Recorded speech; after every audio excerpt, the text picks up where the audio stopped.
नमस्कार मित्रांनो, सर्वांचं पुन्हा एकदा या आपल्या यूट्यूब चॅनलवरती स्वागत आहे।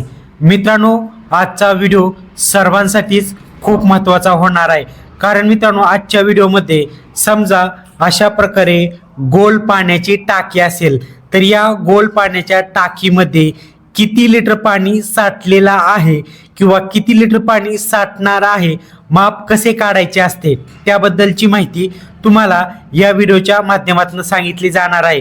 मित्रांनो, जर तुम्ही कन्स्ट्रक्शन क्षेत्रामध्ये असाल किंवा तुम्ही सिव्हिल इंजिनिअरचे विद्यार्थी असाल, सर्वांसाठीच आजचा व्हिडिओ खूप महत्त्वाचा होणार आहे।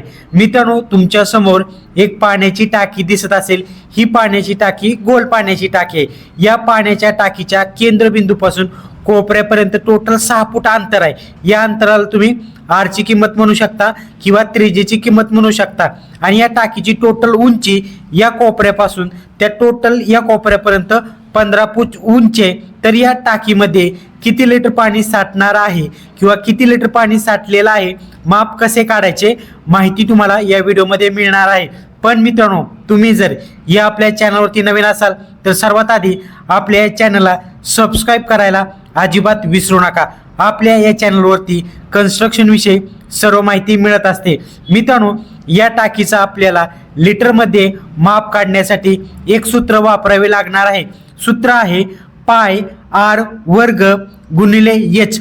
पाय म्हणजे काय मित्रांनो, पायची किंमत फिक्स असते 3.14 आणि आर ची किंमत कोणती आहे, या वर्तुळाच्या केंद्रबिंदूपासून कोपऱ्यापर्यंत अंतर किती, 6 फूट अंतर आहे, म्हणजे आर ची किंमत आहे, याचा वर्ग करायचा आहे। आणि गुणिले एच म्हणजे काय, या टाकीची टोटल उंची किती आहे ते एच मध्ये घ्यायचे। आता गणित कशा प्रकारे करायचे, पायची किंमत किती असते, फिक्स असते 3.14, आर ची किंमत किती आहे 6 फूट आहे, ते टाकायचे, याचा दोनदा वर्ग करायचा आहे, म्हणजे तुम्हाला दोनदा गुणाकार करायचा आहे, पुन्हा तुम्हाला 6 टाकायचा आहे, पुन्हा एच म्हणजे उंची किती आहे टाकीची 15 फूट आहे, पुन्हा गुणिले 15 टाकायचे आहे, म्हणजे 3.14 गुणिले 6 गुणिले 6 गुणिले 15 या सर्वांचा गुणाकार करायचा आहे। या सर्वांचा गुणाकार केल्यानंतर ना आपल्याला या टाकीचं घनफूट किती आहे ते मिळणार आहे।